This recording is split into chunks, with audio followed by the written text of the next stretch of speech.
Desde que eu era criança, todos os homens mais velhos da minha família me levavam para pescar sempre que tinham oportunidade. Era como um ritual de família. Eu, sendo o mais novo, significava que o próximo na fila para me tornar um expert, como todos eles diziam ser. Os que levavam isso mais a sério eram meu pai e seu irmão, Matthew. Nossas casas eram decoradas como as que você provavelmente já viu em programas de pesca. Não vou entrar em detalhes, mas se você desse um passo na minha casa, perceberia instantaneamente que meus pais passavam mais tempo na água do que em terra. Esta, na verdade, é a história dele, não a minha. Meu pai é um cara difícil de assustar, mas deixe-me dizer, sempre que ele conta essa história, é como se ele fosse uma pessoa diferente. Não gosta de falar sobre isso, mas de vez em quando, em uma reunião de família ou ocasião especial, algum parente pede para ele contar, e ele conta. O nome do meu pai é John. Ele estava pescando com meu tio Matthew e seus amigos próximos, Rich, Jeff e Monty. Eles haviam saído cedo, antes mesmo do sol romper o horizonte, indo para um lugar remoto que todos concordaram ser um excelente território de pesca. Esse lugar ficava a algumas horas de barco da marina mais próxima, escondido em uma área isolada, do tipo enseada, que poucos se incomodavam em explorar. Era conhecido entre eles pela abundância de ashiguns e, ocasionalmente, por lúcios. O dia começou como qualquer outra viagem de pesca, com o barco cortando suavemente a névoa que subia da água, todos compartilhando histórias e piadas sobre o som suave do motor. Ancoraram o barco em uma enseada familiar, cercada por uma densa floresta. Monty foi o primeiro a abrir uma cerveja, mesmo sendo tão cedo pela manhã. Meu pai sempre me diz que Monty é seu amigo mais selvagem, o que tende a beber um pouco mais do que deveria. Eles pescaram por horas. Os únicos sons eram o ocasional estalo da vara de pesca tocando a água e suas próprias risadas. E o ocasional som de latas de cerveja vazias, que eles bebiam como se fosse água. Com o passar do dia, tiveram sua cota justa de capturas, cada uma provocando uma pequena celebração. À medida que o anoitecer se aproximava, a luz começou a diminuir e uma densa neblina surgiu sobre a água. Meu pai descreve como se o barco estivesse sendo literalmente engolido pela neblina.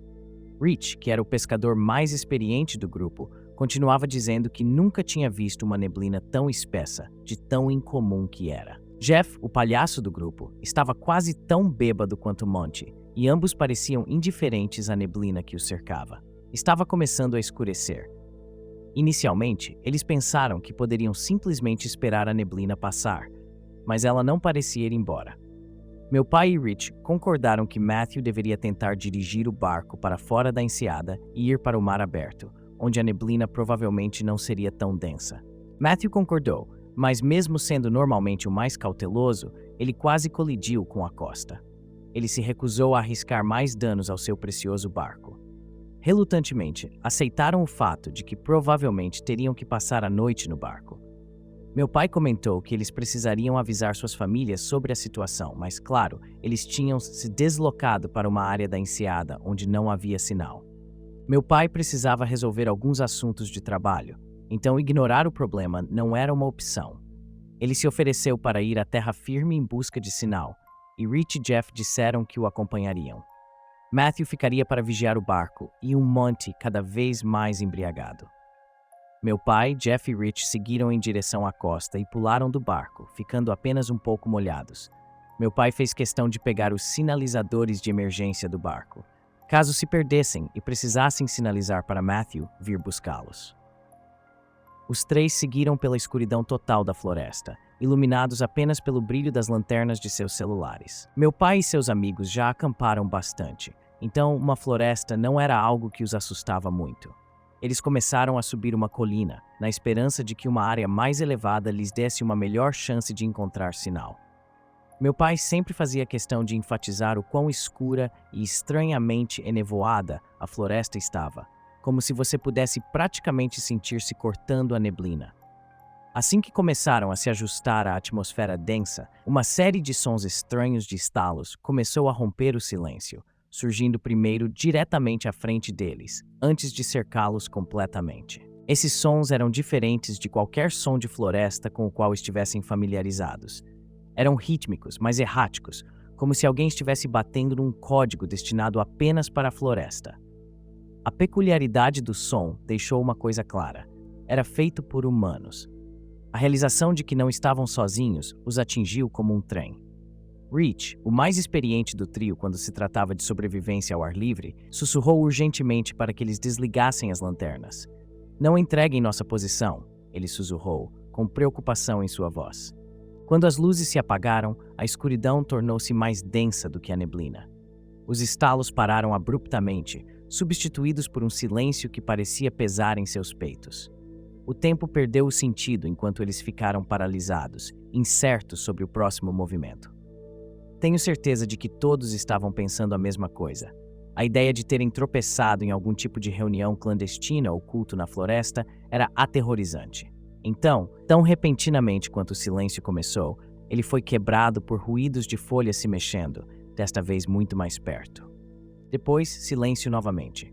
E então um grito gutural ecoou pelas árvores, um som tão primal e cheio de angústia que os prendeu no lugar.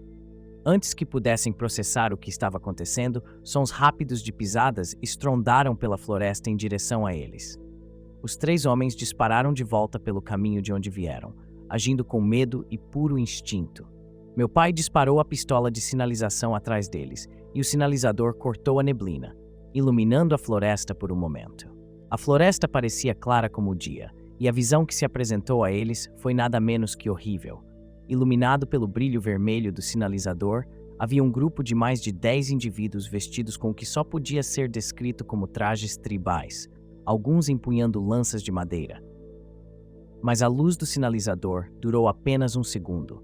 Jeff gritou e quase tropeçou, mas Rich rapidamente agarrou seu braço para mantê-lo em pé. Meu pai descreve essa parte como o sentimento mais avassalador de puro terror que já experimentou. A floresta parecia lutar contra eles enquanto fugiam, se abaixando sob galhos e pulando sobre raízes. Por algum milagre, eles emergiram da linha das árvores, ofegantes e desorientados, mas vivos. Eles gritaram para Matthew ligar o motor, a urgência em suas vozes não deixando espaço para questionamentos. Matthew obedeceu imediatamente, e o barco avançou justo quando seus perseguidores chegaram à margem.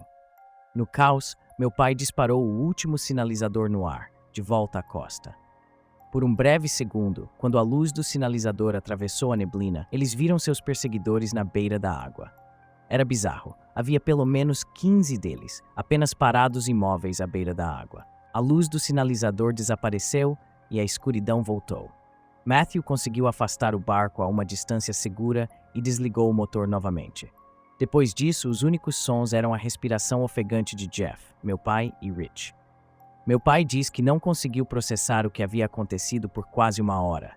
Ele estava agindo apenas com pura adrenalina e instintos de sobrevivência. Eles acabaram se revezando para fazer vigia enquanto os outros dormiam e partiram logo pela manhã, assim que a neblina se dissipou. Engraçado que Monty tinha desmaiado antes de tudo acontecer e não se lembra de nenhum detalhe daquela noite. Eu ainda sinto arrepios na espinha quando conto essa história. Só posso imaginar o que meu pai deve sentir ao relembrá-la.